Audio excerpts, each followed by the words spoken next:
때 모든 예배 순서를 잘 준비 섞어서 기도 주셨고, 그래도 준비하고 나오면은 더 힘듭니다. 더 힘들고 실수를 더 많이 해요. 제가 실수를 하면 우리 회중들이 얼마나 좋아하는지. 그런데 제가 본인이 너무 힘들어서 차라리 준비를 안 하고 나오자. 그래서 그냥 하니까 오히려 성령의 의지에서 이렇게 물을듯이 지나가는 것 같습니다. 모든 기도 내용가 좀 부족하지만 그래도 실수가 적은 것 같아요. 그래서 실수했더라도 많이 웃어주셔서 좋습니다. 오늘은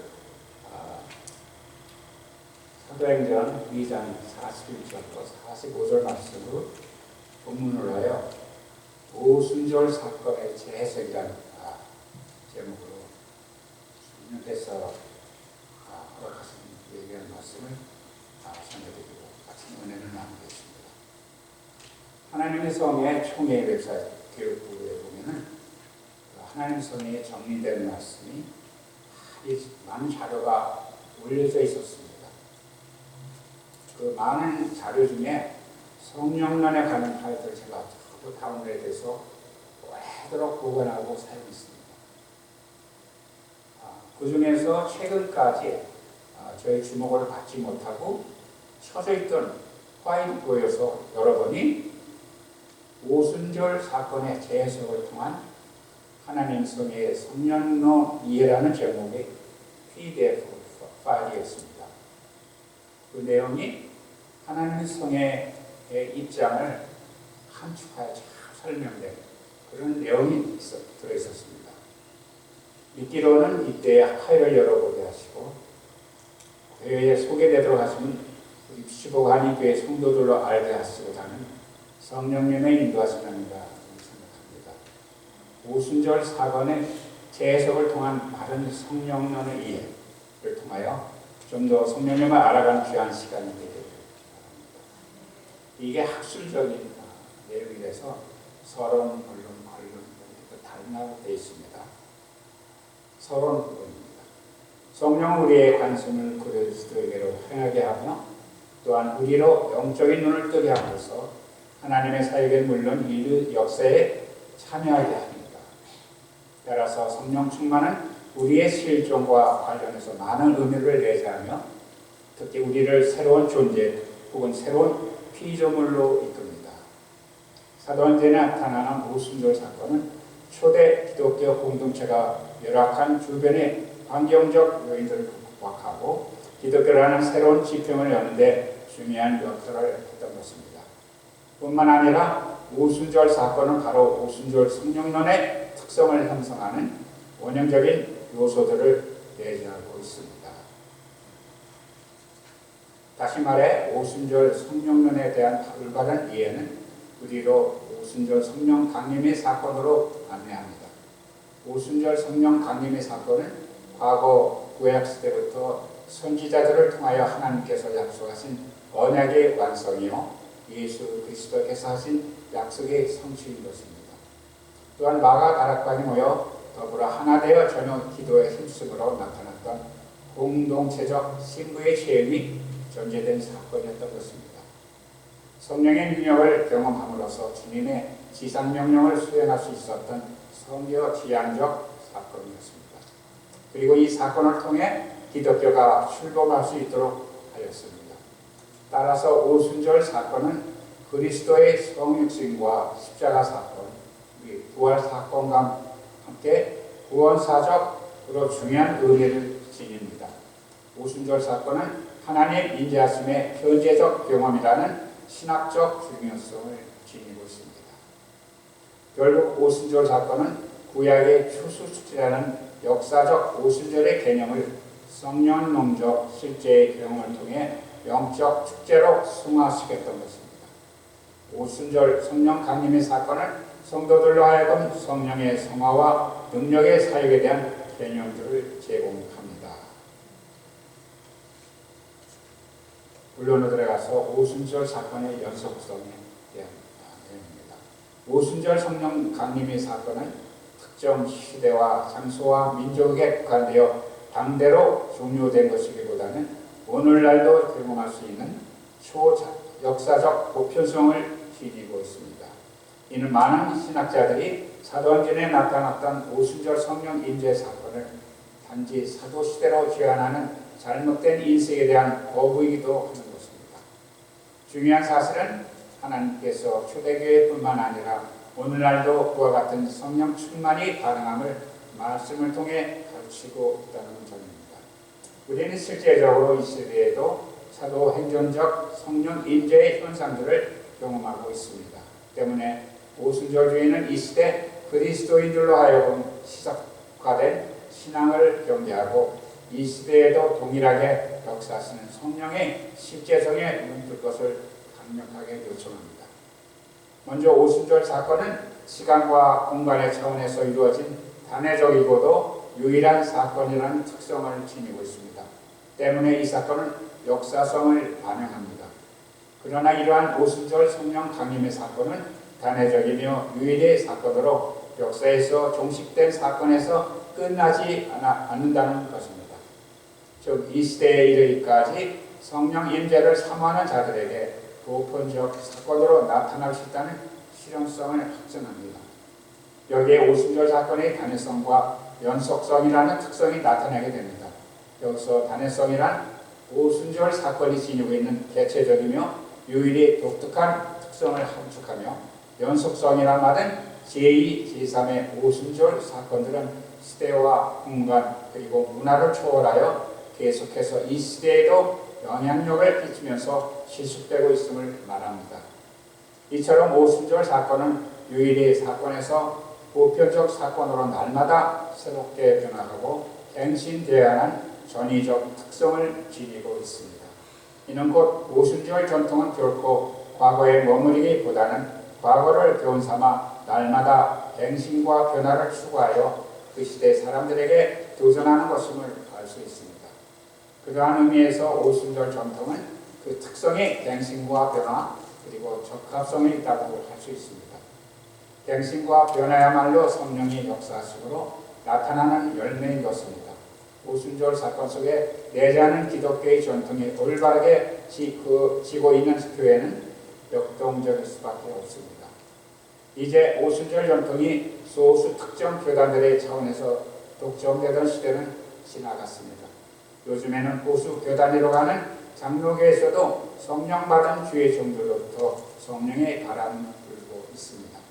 그렇다면 전통적인 오순절 교단은 다가오는 새로운春년을 맞이하여 오순절 전통이 초교파적으로 교회와 사회에 영향을 미칠 수 있기를 강구해야 하는 것입니다.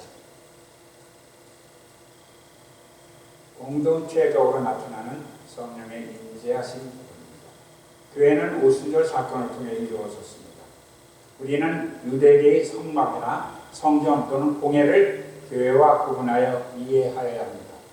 물론 이 모든 개념들은 바로 임재하심의 장소라는 점에서 교회와 공통점을 지니고 있습니다. 그러나 교회가 유대인 외에도 많은 다양한 인종들을 포함하는 보편적 인류를 대상으로 하는 반면 성막이나 성전 그리고 공예는 유대인이라는 특정한 민족을 중심으로 하는 배타적 성향이 있습니다. 오순절 사건이 지닌 신학적 의미는 무엇보다도 하나님 임재하심의 역사가 개인의 차원을 넘어서 공동체적으로 나타났다는 점입니다.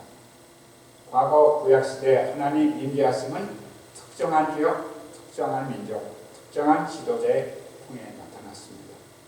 그러나 오순절 사건은 하나님 임재하심이 공동체적으로 나타나므로 그 범위와 영향력은 구약과 많은 차이가 있습니다. 소수 특정 지도자들을 통해 제한적으로 나타났던 과거 성령의 역사는 오순절 사건 이후 마가 다락방에 모였던 공동체 모두에게 임함으로 하나님 임재하심의 새로운 장이 열리게 되었습니다. 이는 성령의 역사심이 공동체를 통해 동시다발적으로 나타나는 가능성을 확인해 주는 것입니다. 이로 인해 오순절 공동체가 형성되었으며 이것이 곧 교회로 발전되었습니다. 따라서 진정한 의미에서 오순절 사건이 없었다면 교회도 없습니다. 오순절 사건이 있었던 날은 교회의 탄생일이며 따라서 오순절주의자들뿐만 아니라 이건 범교회적으로 의미 있는 사건인 것입니다. 여기서 잠깐 제가 은사중단론에 관해 잠시 소개하고 넘어가고자 합니다. 최근에 제가 조 목사님에게 목사님 이러다가 장로가 은사중단론의 그 거짓됨을 세상에 알리게 되겠습니다 하고 말씀드린 바 있습니다.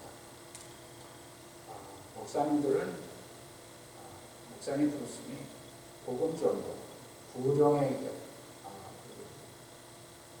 사역의 구령 사역의 목사이기 때문에 다른 우리 교회 결이나 그걸 크게 주장을 안 하세요.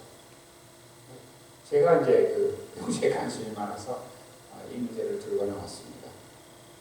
다른 교단의 형제들은 다음에 소개하는 글들을 근거로 하여 은사 숭단론을 주장하고 있습니다. 그게 웨스트민스터 신앙고백서 1장 1절 내용입니다.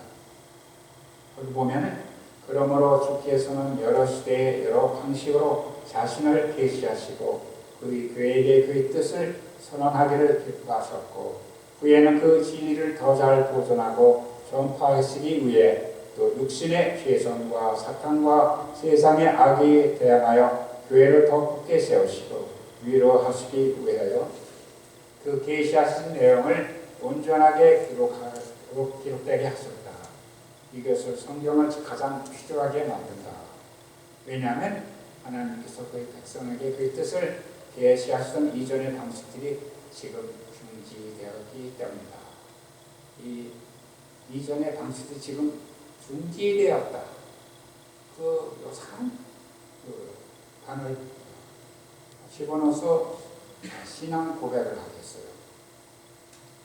이 신앙 고백서 1장 1절 말씀을 보면 하나님께서 그의 백성에게 그 뜻을 계시하셨던 이전의 방식들이 지금 중지되었기 때문이다라는 문구를 근거로 영어로는 cease, 중단하다 또는 사라지다라는 단어로 그분들이 프레임을 두지 않았어요. 모든 걸 거기다 집어넣어서 얘기해요.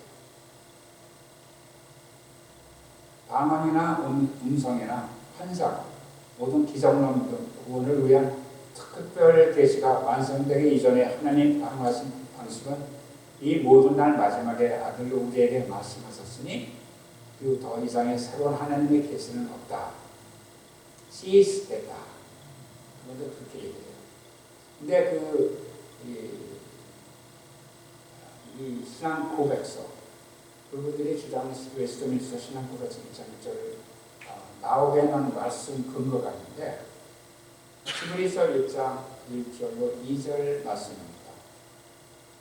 그분들이 이를 인용하여 모든 날 마지막에 아들 우리에게 말씀하셨으니 이후에는 더 이상 성경에 쓰여지지 않는다는 의미로 사용합니다.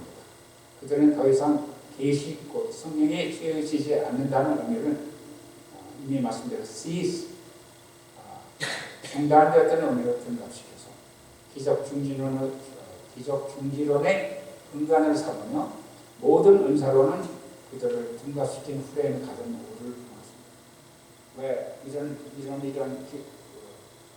환상이나 음성이나 기적론에는 그것은 웨스트민스터 신앙 고백서 1장 1절에 위배되기 때문에 이건 아니다.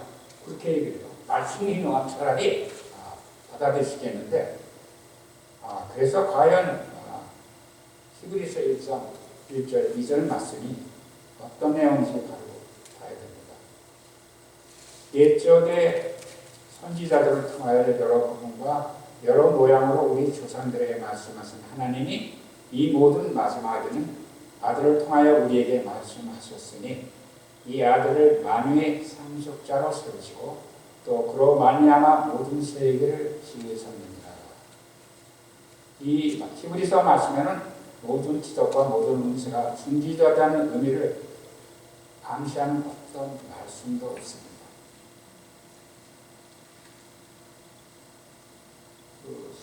그들의 신앙 고백서 1장 1절 말씀을 보면 이것이 성경을 가장 필요하게 만듭니다. 왜냐하면 하나님께서 그 백성에게 그 뜻을 계시하시던 이전의 방식이 지금 중지되었기 때문이다. 은사중지론, 기적중지론을 낳게 지금 중지되었기 때문이다로 인하여 그들은 잘못된 길로 인도되고 있습니다. 스코틀랜드 장로교회에 전입된 칼빈의 사상을 개성하는 그들이 신봉하는 외신 문서들이 있습니다.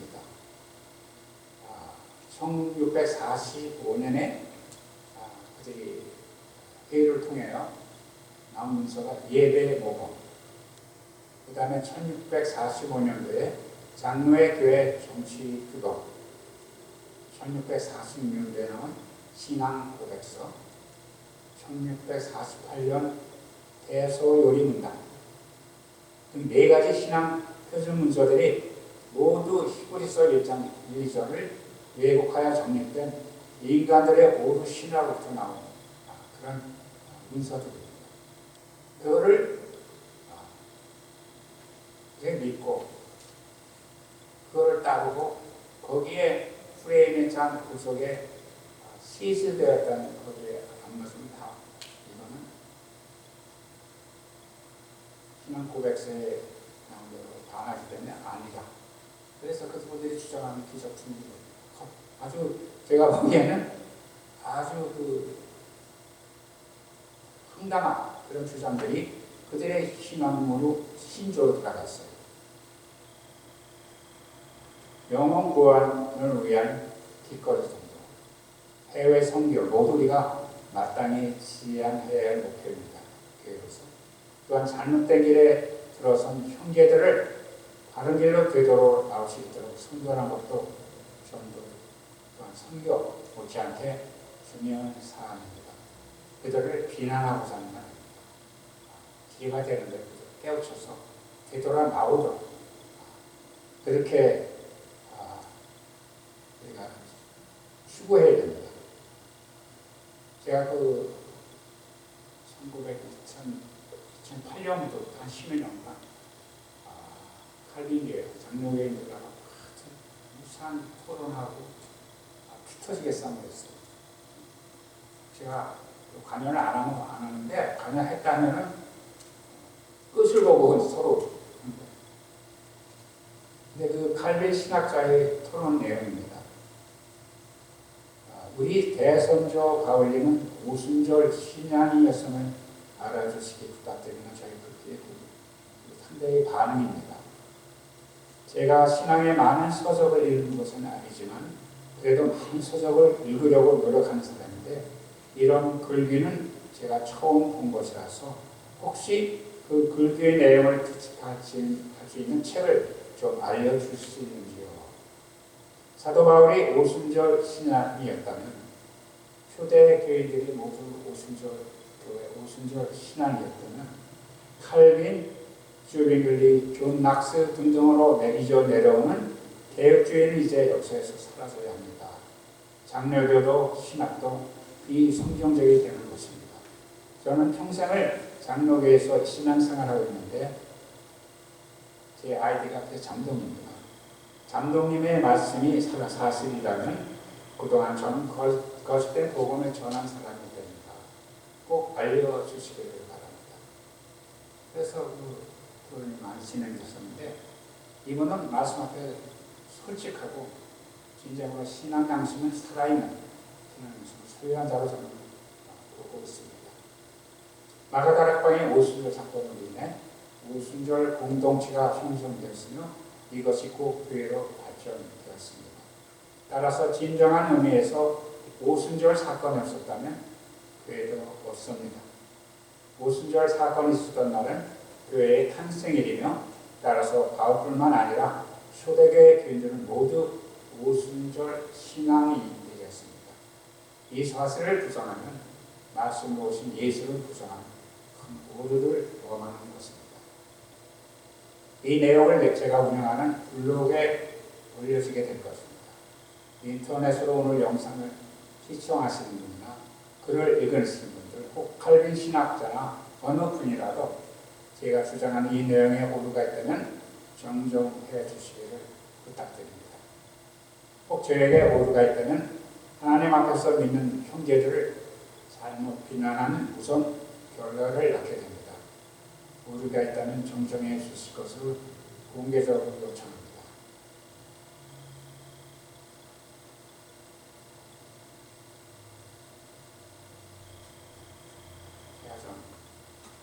이게 이제 70% 빼갖고 하는 건데, 그래서 보통 빼야 돼.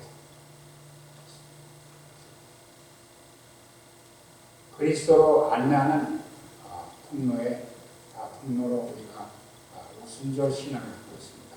오순절 사건은 그리스도에 대해서 주어진 약속 성취의 사건이었습니다. 약속의 주체는 그리스도이시며 약속의 대상은 교회, 마가 다락방 오순절 공동체였고 약속의 내용은 성령 충만입니다. 따라서 오순절 사건은 그리스도와 교회 그리고 성령의 관계성을 인식시켜 줍니다. 오순절 성령 강림의 사건은 그리스도의 사역이 단절되지 않고 이 시대에 계속 연결되도록 합니다. 다시 말해 오순절 사건은 제2, 제3이 다른 오순절 사건으로 이끌어내어 바울로 하여금 예수 그리스도를 경험하게 한다는 점입니다. 사실 바울은 역사적 예수와 관계성을 맺은 경험이 전혀 없습니다. 바울이 예수를 알 수 있었던 것은 부활하신 그리스도를 통해서였습니다.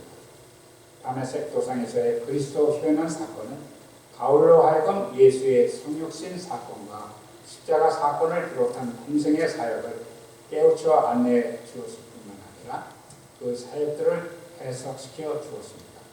그것은 바로 그리스도형 성령의 역할이었습니다. 그 성령은 오늘도 우리에게 또 다른 오순절 사건을 통해 이러한 일들이 일어날 수 있다는 가능성을 시사합니다.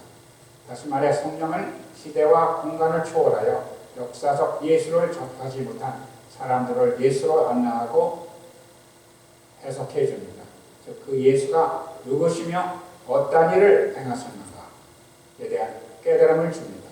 바로 오순절 사건은 그리스도의 영이신 성령을 통해 역사적 예수와 다시 오시는 그리스도를 재발견하도록 이끄는 것입니다.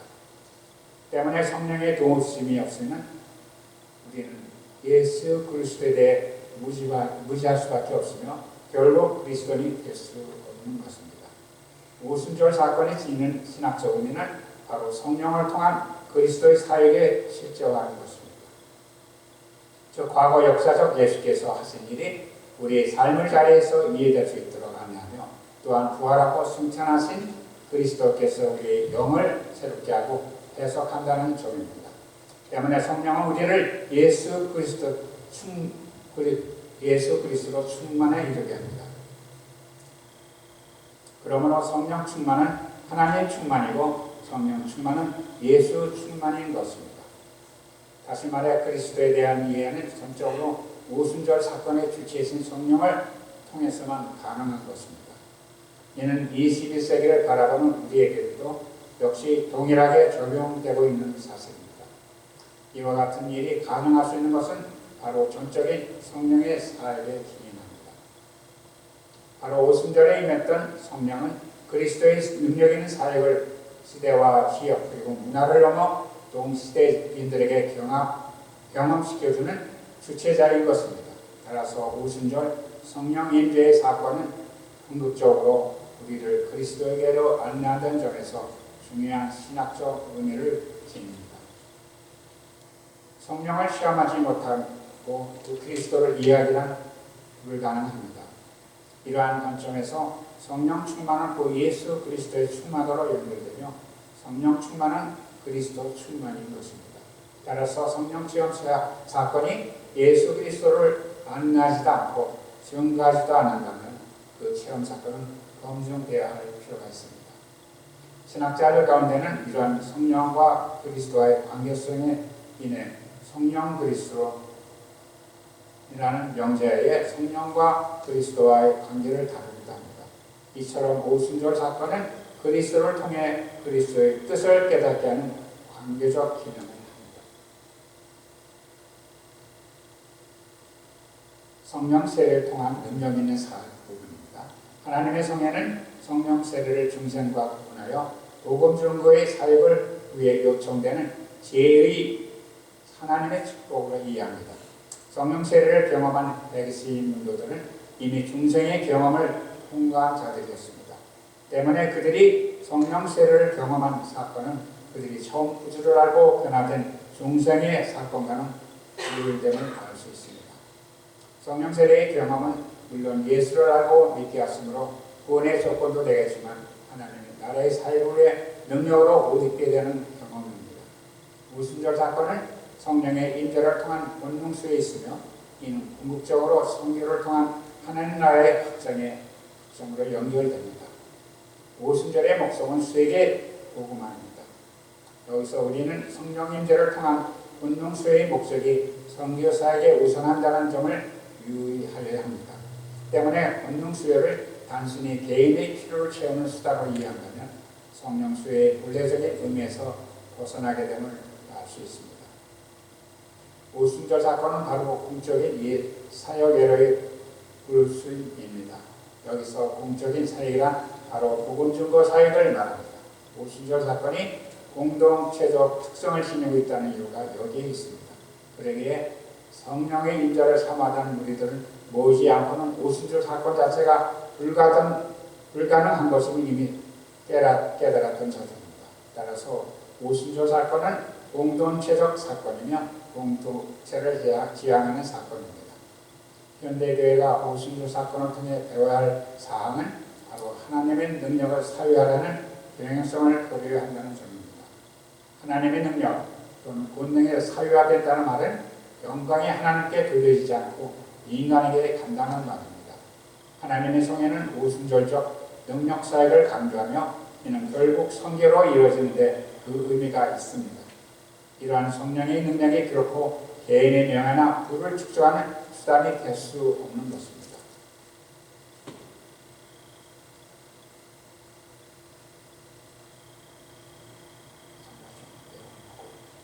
조금 더 가겠습니다. 성령 임재의 가시적 증거로서의 언어. 언어는 인간의 실존을 표현해 옮길 수 있는 중요한 매체가 됩니다. 즉, 언어는 인간 존재의 증거이며 때문에 언어가 인간의 삶의 영역에서 차지하는 비중이 큽니다. 새롭게 생명이 탄생되면서 인간은 언어를 대신한 여러 가지 표현 방법을 통하여 자신의 존재를 나타내 보이지만 성숙한 인간으로서의 출발은 바로 언어의 습득과 더불어 시작됩니다.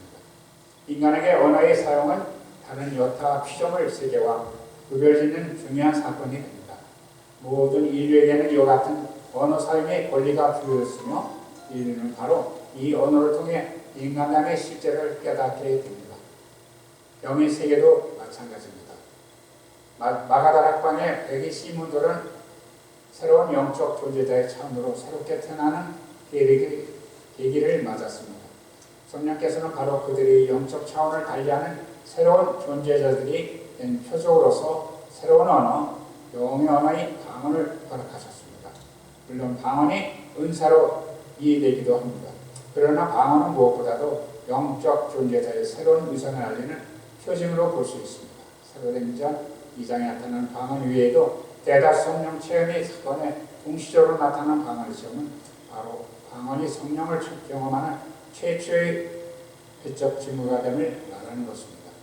이처럼 방언이 성령 체험의 최초의 증거라는 입장은 초기 선교운동 그룹들과 구분되는 분기점이기도 합니다.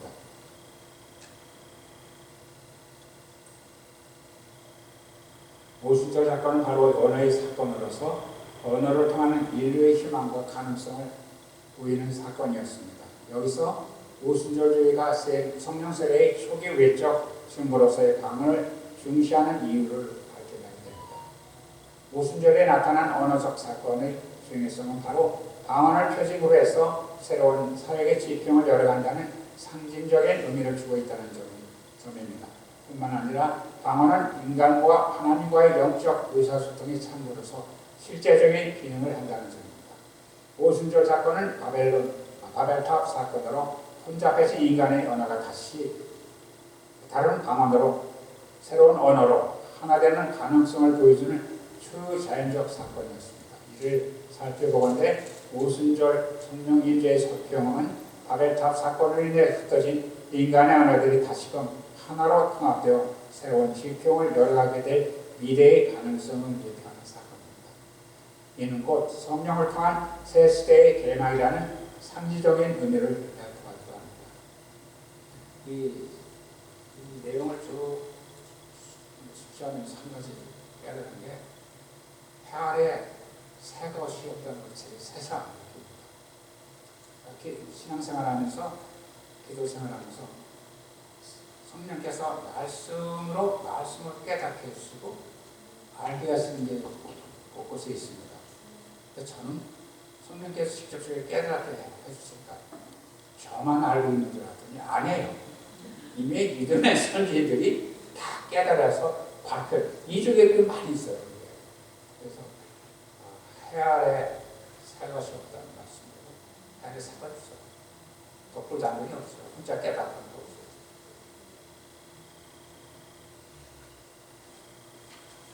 그래서 그거 뛰겠습니다.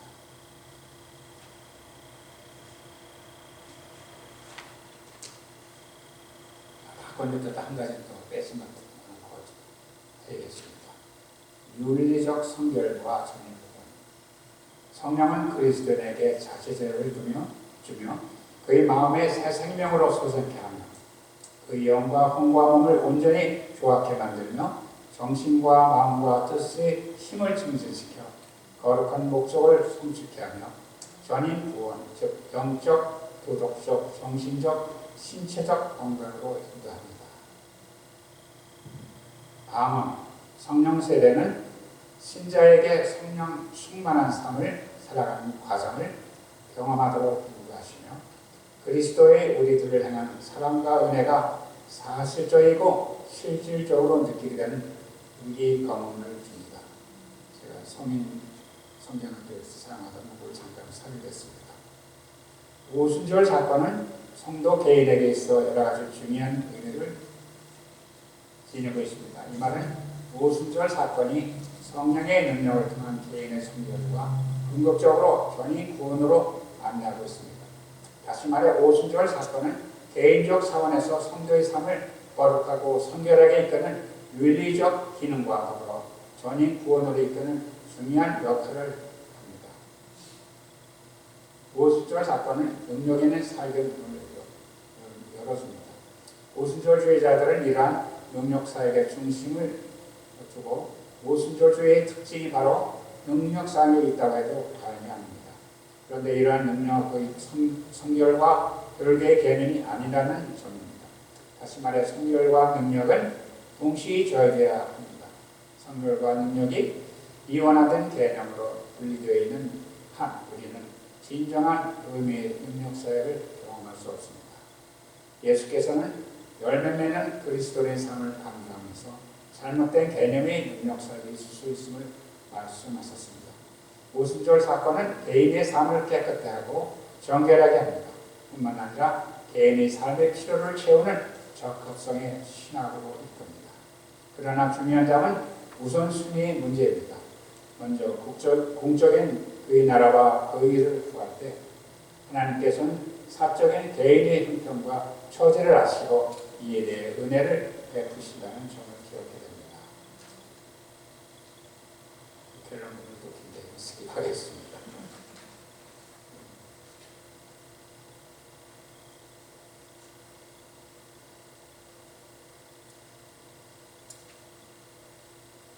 오순절 사건에는 하나님의 도전, 성령 체험에 대한 적절한